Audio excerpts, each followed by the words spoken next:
Thank you both, gentlemen, for being here. It seems to me, well, actually, first of all, let me say thank you again, because I have to imagine that this is always incredibly grueling work and at times probably thankless work. And I'm thoroughly impressed by the project that you guys have taken on, the effort that has been poured into it. I'm grateful that you have been reaching out. I'm grateful that you've been here now several times, to the Finance Committee here in Brewster several times. I know that you're going to keep doing that. You certainly have my support and this board's support. And I have a litany of questions. Please. But the really good news is you answered the majority of them. But nonetheless, I think it's really important to restate some of this and dive into this, because these are really good questions coming from folks in town. Yep. And we all hear them, all of us in this room. And to be frank, Greg, you had really good answers in your presentation, and I want that story to be the narrative that's out there between now and town meeting and now on election day.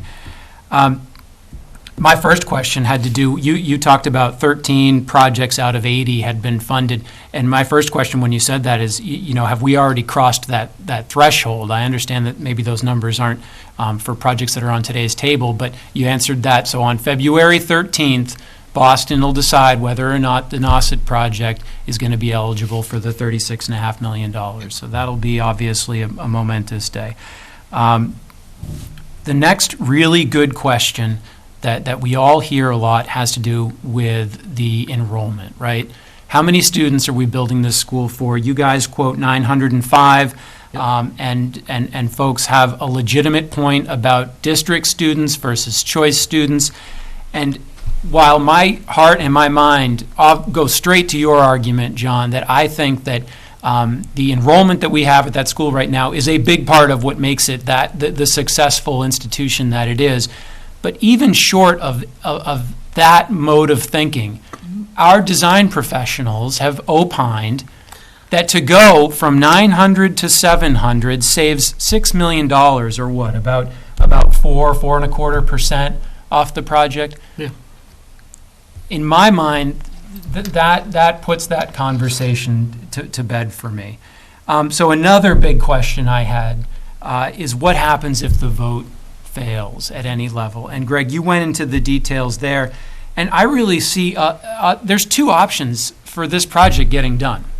There's the option that has been vetted by you folks over the course of probably the last, 2+ years? 2 years and 2 weeks. 2 years and 2 weeks, 2+ years. Who's counting? Who's counting? That's thoughtful, conscientious, has weighed this option or that option along the way, have trimmed, by my count, I don't know, about $10 or $15 million off the lines in the last 6 months, 4 months.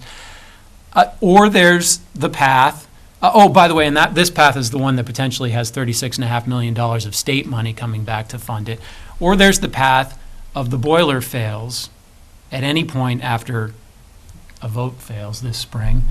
And by the litany of code upgrades that'll end up necessitating, we end up with, I don't know, an $100 million project with no reimbursement from the Commonwealth.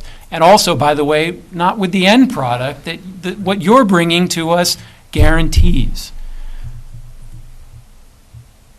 It is so important that this message be what gets talked about out at Snowy Owl, at Cumbies, at Dunkin' Donuts over the course of the next 3 months.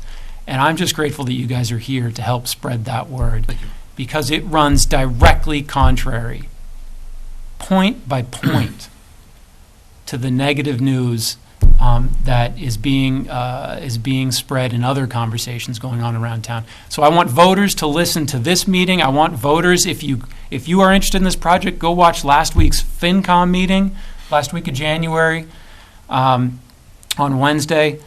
I think, each time we talk about this and each time you guys come here to update us on it, I grow more and more determined to see this through to successful completion, because this is not just the best thing for the students or for the families in this district. This is the best thing in the long run for the taxpayers in all 4 of these towns. So thank you very much